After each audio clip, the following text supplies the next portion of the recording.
오늘 열왕기상 22장에는 아합의 죽음이 기록되어 있습니다. 그는 남왕국 유다의 왕 여호사밧과 함께 동맹을 맺고 아람과 싸우러 갔다가 길르앗 라못이라는 전장터에서 이제 죽게 됩니다. 그의 죽음은 이미 예고된 것이고 하나님께서 그의 악한 행위와 하나님을 배반하며 이스라엘 백성들의 앞에서 제대로 된 왕 노릇을 하지 못한 데 대하여 선지자를 통하여 이미 심판하시고 말씀하신 대로 죽은 것입니다. 그러나 이 죽음이 하나님께서 개입하시는 모습이 우리가 평소에 알고 있고 기대하는 모습과 다른 참으로 기이한 모습으로 개입하셨기 때문에 우리의 관심을 끕니다. 또는 의아로움을 가지게 됩니다. 하나님이 아합을 속여서 죽음의 자리로 끌고 갔다. 그렇게 성경이 설명하고 있기 때문에 그렇습니다. 이 문제를 이해하려면 먼저 아합에 대하여 이해를 해야 하나님의 속이심이라는 것을 이해할 수 있습니다. 물론 하나님의 속이심이라는 것은 기본적으로 하나님은 다 이해할 수 없다.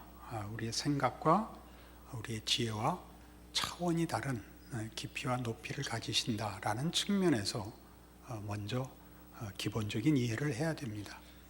그럼에도 불구하고 그 속인다는 것이 갖는 윤리적 도덕적 문제가 어떤 의미로 여기 쓰여졌는지를 이해하는 것이 우리에게 급한 문제이기도 합니다. 아합은 속이는 자입니다. 그것이 이 22장에서 뿐만 아니라 아합의 전 생애에 걸친 기록에서 두드러진 특징입니다.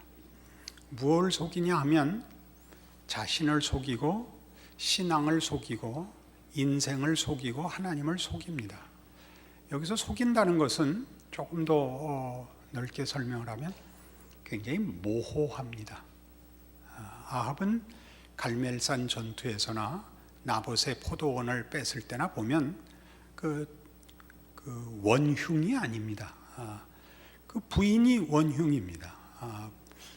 부인에게 떠밀려서 쩔쩔매는 모습으로 그래서 본인이 동의했는지 진정 원하는 것인지 애매한 채 그 사건에 등장합니다. 그럼에도 불구하고 그가 북이스라엘의 왕이기 때문에 그가 어떻게 개입됐건 소극적이고 부정적으로 개입됐다 할지라도 그는 최고의 책임을 져야 하는 사람으로 등장합니다. 가장 중요한 것은 이 오늘의 전투에서도 그는 자기가 믿고 싶은 것만 믿으려고 하는 것을 오늘 22장에서 볼 수 있습니다. 7절 보시면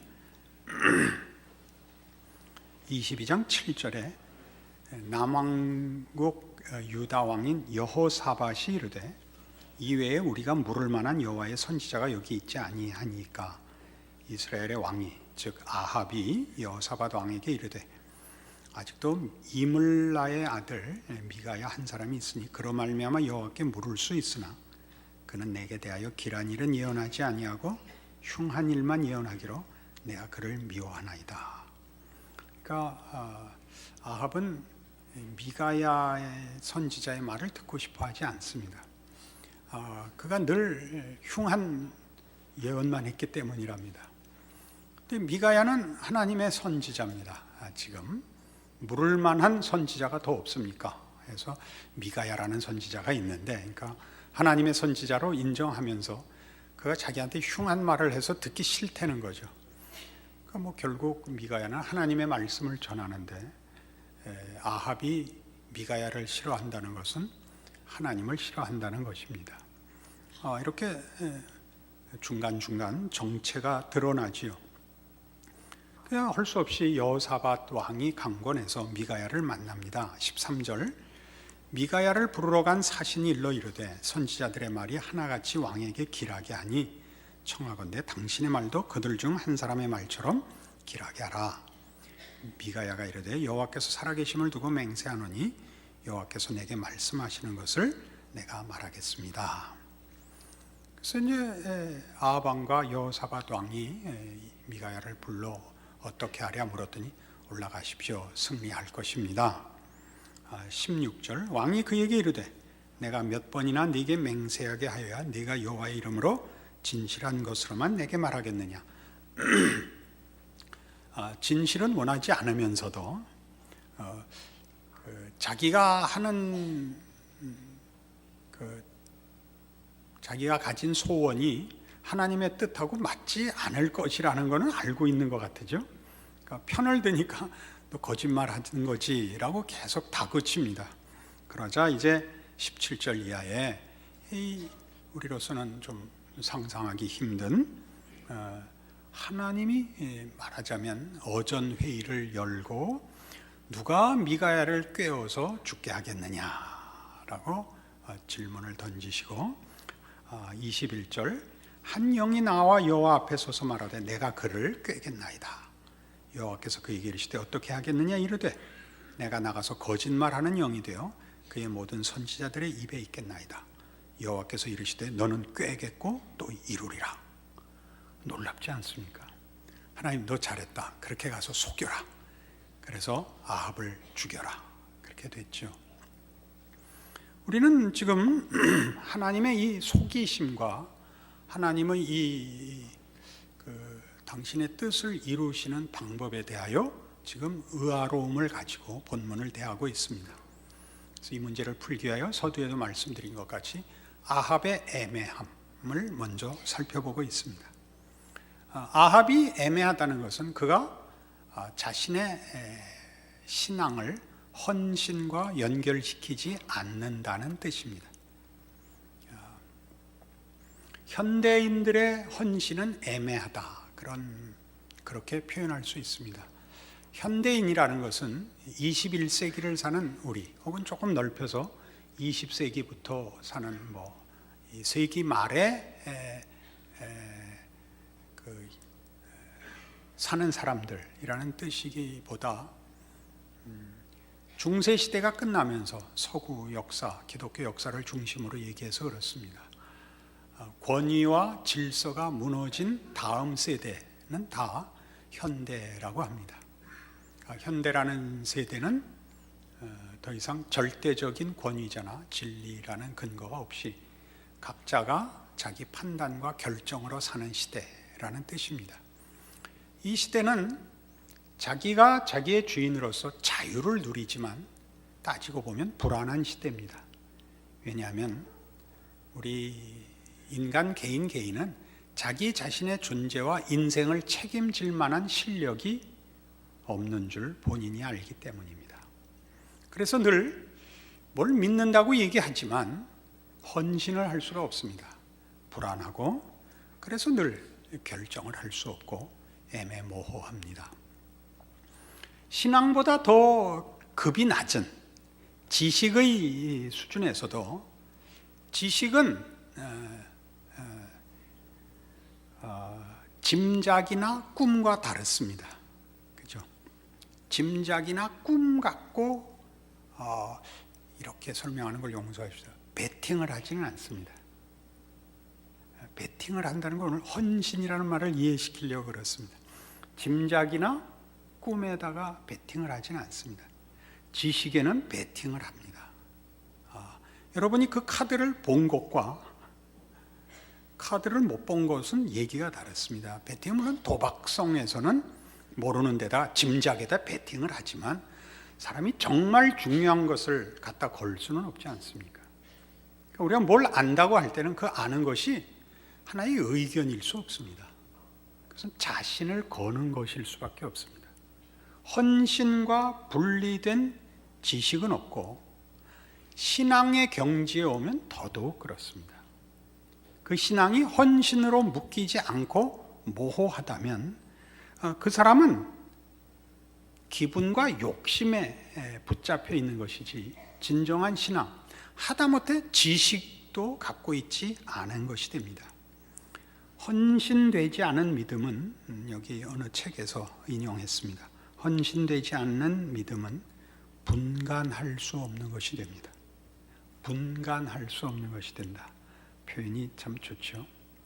현대인의 신앙생활에도 그대로 적용되는 내용이지요. 여러분들이 여러분의 신앙을 분간할 수가 없지 않습니까?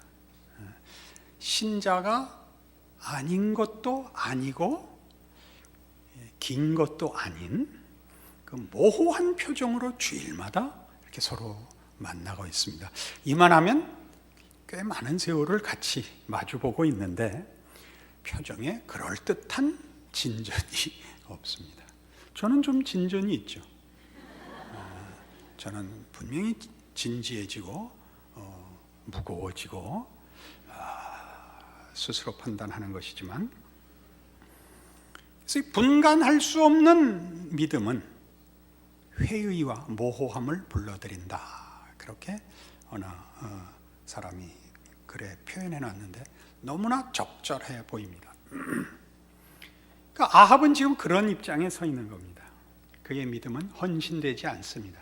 그러니까 제대로 믿지 않는 것이고, 그것을 아마 하나님의 분명치 않음에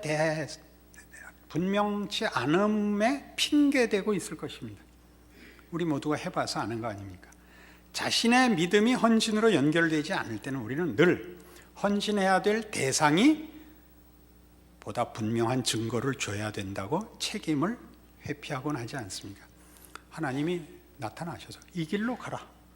그럼 제가 왜 안 가겠습니까? 가려고만 하면 신호등이 빨간불이 나오는데 내가 어떻게 갑니까? 이게 우리의 늘 주장하는 변명이지요. 그것과 대조되는 겁니다. 하나님은 모호하시지 않습니다. 하나님은 아합을 죽이겠다 했고 기어코 죽이시는 겁니다. 속여서까지 죽입니다.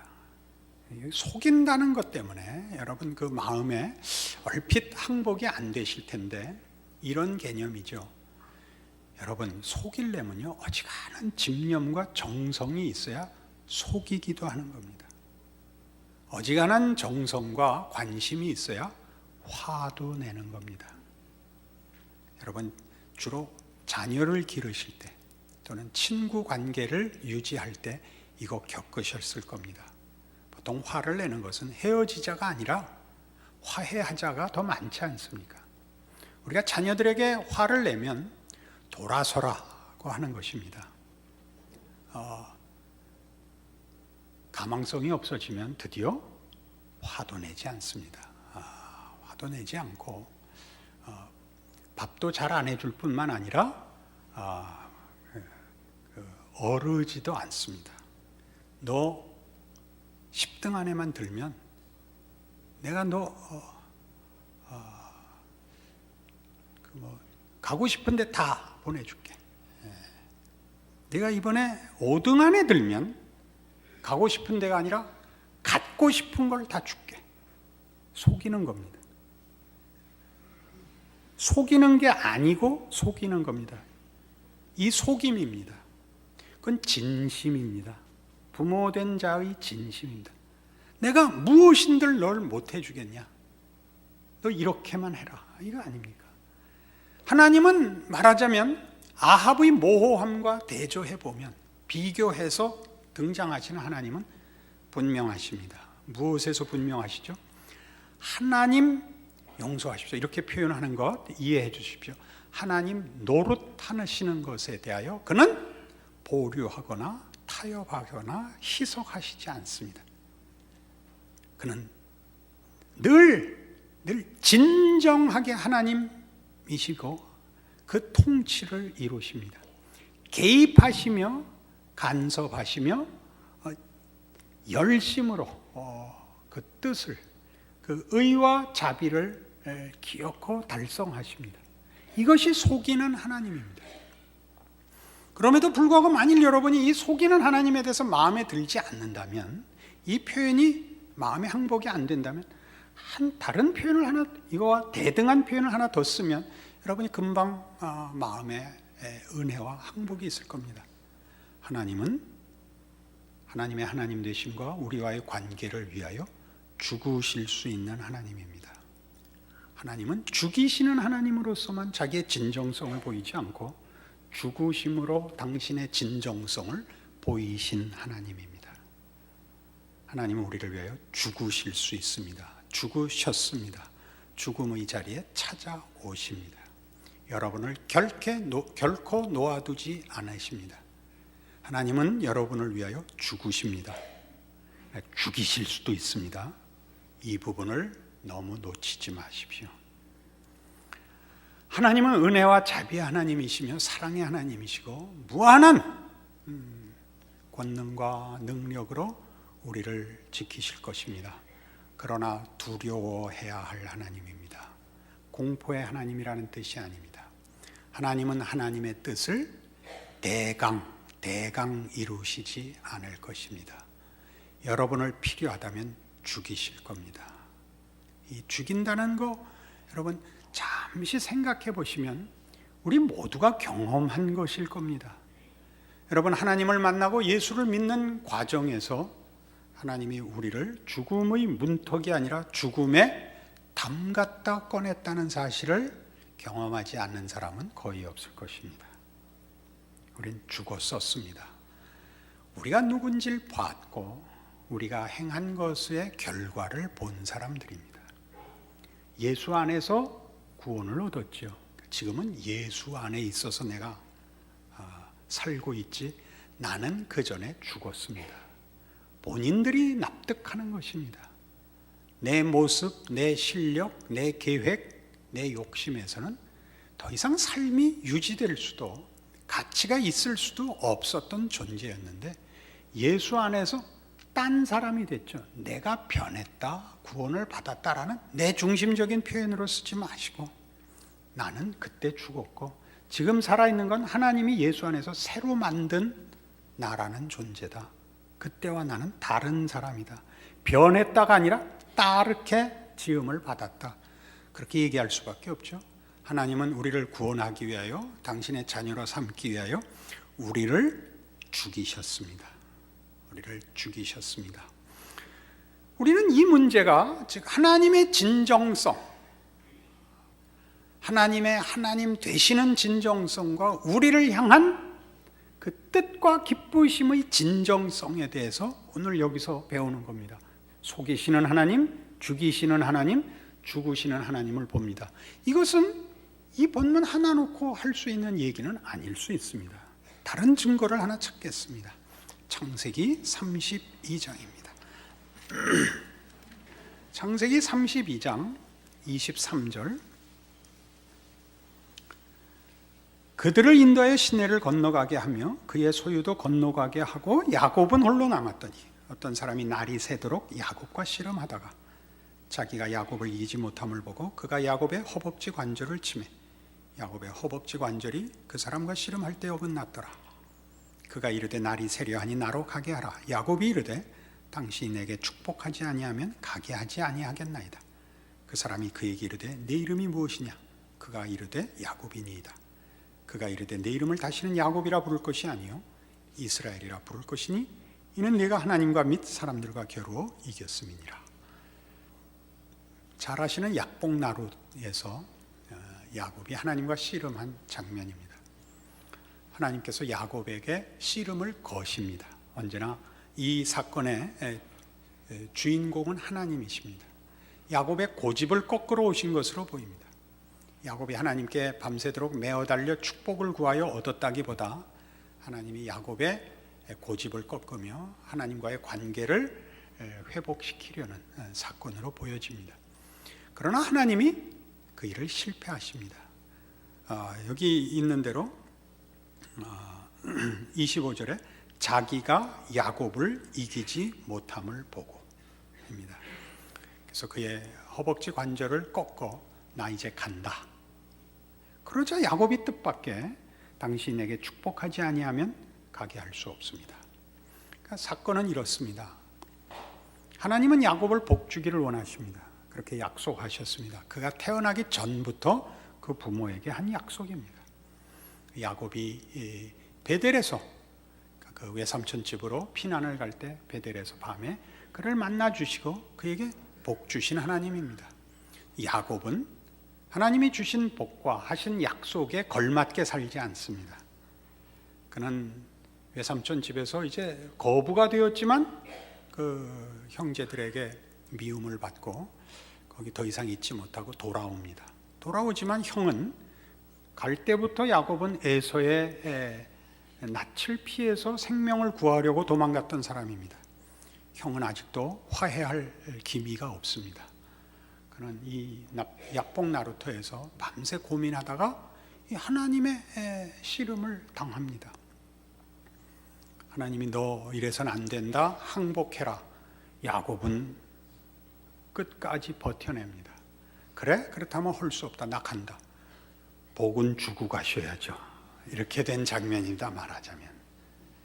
그런데 하나님이 뭐라 그러시냐 하면 그래, 네가 이겼다 라고 했단 말이에요. 참 기이하지 않아요? 하나님은 우리를 복 주시기 위하여 지실 수 있다 그렇게 얘기합니다. 여러분 이거 남용하시면 안 됩니다. 하나님은 결국은 복 주지 않고는 못 베기신다. 여러분 이 부분 우리가 사실 이해할 수 없는 깊이인데 비슷한 경험은 우리 모두에게 있습니다. 자식에게 이기는 부모는 없습니다. 자식이 그만 나중에 문 닫아 걸고 밥 안 먹으면 다칩니다. 좋다, 네가 이겼다. 그래서 부모가 네 맘대로 살아라 그러고 가출하는 집은 없습니다. 자식에게 집니다. 졌다고 부모가 부모 노릇을 포기하거나 보호하고 간섭하는 걸 덜 하겠다는 뜻은 아닙니다. 그러나 자식을 내 뜻을 관철하기 위하여 자식을 죽여 뜻을 이루는 부모는 없습니다.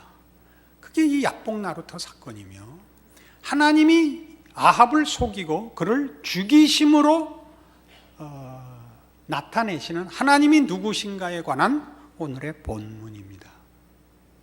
하나님은 우리를 죽이실 수 있습니다. 우리에게 지시기도 합니다. 당신이 죽으시기도 합니다. 그래서 우리는 사실 신앙생활 속에서 제일 많이 만나는 시험, 스스로 보아도 한심한 자기 모습에 대하여 무너지는, 그러니까 기독교 신앙에서 가장 무서운 것은 자폭과 체념입니다. 거기에 대한 성경의 이 귀한 말씀을 선언하고 잊지 말라고 하고 있습니다. 로마서 8장입니다. 신약 성경 250페이지 로마서 8장 31절입니다. 그런즉 이 일에 대하여 우리가 무슨 말하리요? 만일 하나님이 우리를 위하시면 누가 우리를 대적하리요? 하나님이 나를 편드신다면 누가 나를 실패케 할 수 있으리요? 자기 아들을 아끼지 아니하시고 우리 모든 사람을 위하여 내주시니가 어찌 그 아들과 함께 모든 것을 우리에게 주시지 아니하겠느냐? 아들을 줬는데 우리를 위하여 죽으실 수 있는데 뭐가 더 남아있는 게 있으랴? 못하실 것이 뭐가 있으랴? 그것이 기독교 신앙의 아주 중요하고 아주 특별한 신앙의 핵심되는 내용입니다. 그래서 우리는 이 위로와 이 약속으로 인하여 마음의 큰 위안과 우리 신앙의 큰 힘을 얻습니다. 그래서 어디로 가야 되느냐 하면 아합같이 굴지 말고 이리 가자는 거죠. 빌립보서 4장입니다. 신약 성경 322페이지 빌립보서 4장 13절, 내게 능력 주시는 자 안에서 내가 모든 것을 할 수 있느니라. 하나님이 죽으실 수 있습니다. 우리도 죽을 수 있습니다. 하나님에 대하여 우리가 가지는 신앙 고백이 이 헌신으로 나와야 됩니다. 내게 능력 주시는 자 안에서 내가 모든 것을 할 수 있다는 건 쉽게 보시면 모든 문제를 해결받을 수 있고 모든 소원을 이룰 수 있다는 것으로 보여지지만 전혀 그런 얘기가 아닙니다. 10절부터 보시면 내가 주 안에서 크게 기뻐함은 너희가 나를 생각하던 것이 이제 다시 싹이 남이니 너희가 또한 이를 위하여 생각은 하였으나 기회가 없었느니라. 내가 궁핍함으로 말하는 것이 아니니라. 어떠한 형편에든지 나는 자족하기를 배웠느니 나는 비천에 처할 줄도 알고 풍부에 처할 줄도 알아. 모든 일 곧 배부름과 배고픔과 풍부와 궁핍에도 일체의 비결을 배웠노라. 내게 능력 주시는 자 안에서. 이렇게 연결됩니다. 바울은 감옥에서 이 글을 씁니다. 그는 곤궁한 처지에 있습니다. 그가 말하는 내게 능력 주시는 자 안에서 모든 것을 할 수 있다는 것은 이 앞의 얘기와 연결해 보면 나는 무슨 일이라도 감당할 수 있다가 됩니다. 나는 오해를 받을 수도 있다. 나는 억울할 수 있다. 나는 괴로울 수 있다. 나는 굶을 수 있다. 내게 능력 주시는 것은, 능력 주시는 자는 예수 안에 있는 하나님이지 세상이 아니다. 세상을 외면하고 살자는 것이, 현실을 외면하고 은둔하거나 도피하자는 것이 아니라 주어진 현실을 예수 안에서 살 겁니다. 그래서 죽을 수 있습니다. 하나님이 승리케도 하실 것입니다. 그러나 우리를 어렵게도 하실 수 있습니다. 하나님의 진정성이라 그랬습니다. 기독교 신앙의 진정성도 그렇습니다. 기독교 신앙의 진정성은 그 고백이 어떤 진심으로, 어떤 열심으로 표현되었든 헌신되어야 합니다. 자기의 삶과 인생을 걸어야 합니다. 그것을 바쳐야 합니다. 그래서 오늘이 있어야 됩니다. 오늘을 바치고 사십시오. 현실을 하나님의 사람으로 내게 능력 주시는 자 안에서 내가 어떤 인생이든 감수하고 긍정하고 걸어가겠노라 약속하시는 오늘의 말씀이기를 바랍니다. 기도하십시다. 하나님 아버지 은혜를 감사합니다. 하나님이 우리를 위하여 못하실 것이 없듯이 우리도 하나님과 우리를 구원하신 예수 그리스도를 위하여 못할 것이 없다 오늘 분명하게 고백합니다. 이 믿음으로 우리 하나님 모시고 우리의 인생을 매 시간 매 순간 진지하게 고백한 대로, 아는 대로, 믿는 대로 우리의 삶을 하나님 앞에 바쳐 신자의 삶을 살게 하시며 하나님의 영광이 드러나게 하시며 세상으로 하여금 우리가 하나님의 오른팔에 붙들려 사는 사람인 것을 증거하며 사는 우리들 되게 하여 주시옵소서. 예수님 이름으로 기도합니다. 아멘.